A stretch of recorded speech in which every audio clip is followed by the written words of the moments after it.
Video games, they're this multi-billion-dollar industry, a global sport, and just a massive part of our culture today.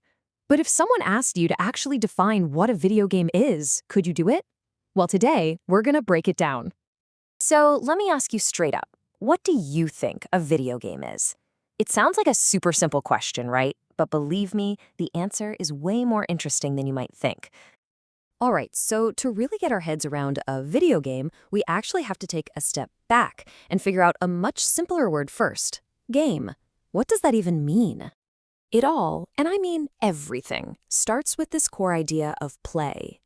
The game designer David Mullich puts it perfectly.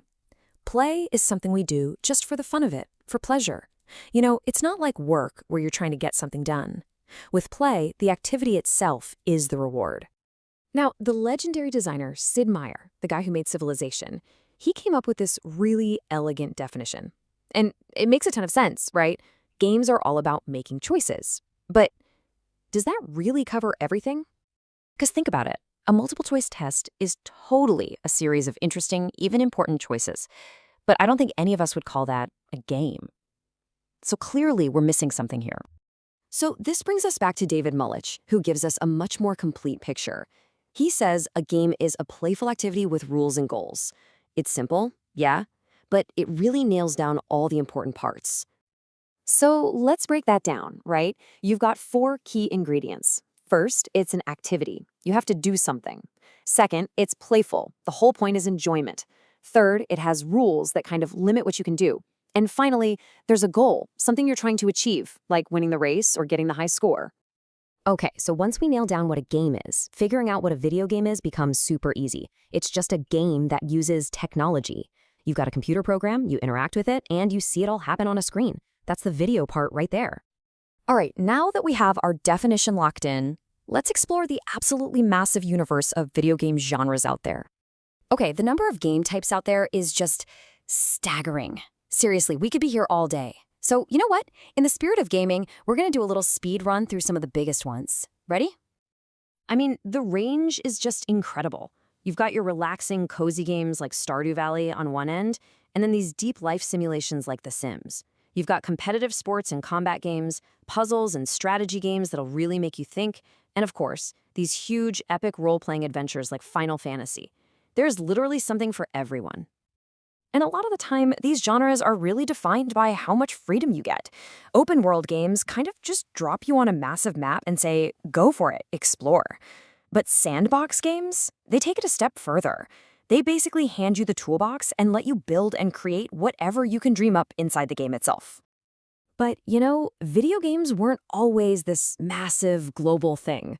The way they went from a science lab experiment to pretty much every living room is, well, it's a fascinating story, and it says a lot about how our culture has changed. It's kind of crazy when you think about where it all started. Back in 1958, it was a simple science demo on a lab instrument, an oscilloscope. Then, in the 60s, a project at MIT called Space War started building one of the very first gaming communities. The 80s, though, that was the explosion. Arcades, home consoles, and suddenly games are everywhere. And now? Well, now they're just a core part of how we all connect and share experiences. And back in those early days, gaming was really tied to this idea of geek subculture. And let's be real for a second, that word was not a compliment.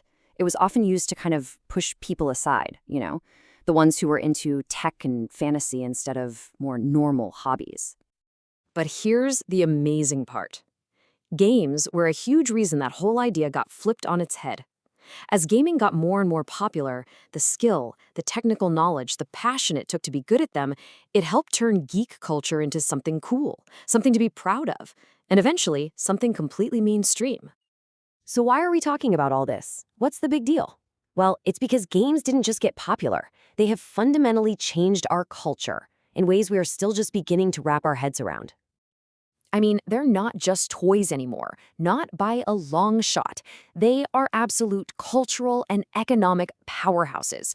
You see their impact in hit movies, in all the merchandise, in the massive rise of professional esports, and of course, in the huge global communities they built. Still not convinced? Need some hard proof? Check out this number. The Minecraft movie pulled in over $500 million in just 10 days. If that doesn't tell you that gaming is at the center of the cultural conversation, I don't know what does. Okay, so let's tie this all together. What are the big takeaways here? At their heart, games are just a structured way to play. A video game just adds technology into that mix. And over the past 60 plus years, that simple recipe has grown from a tiny niche hobby into an absolute pillar of modern culture. And that really brings us to our final thought. Whether you're a hardcore gamer or you've never even touched a controller, games are shaping the world around you. There's no denying it. Which really just leaves one last question for you to think about. How have they shaped your world?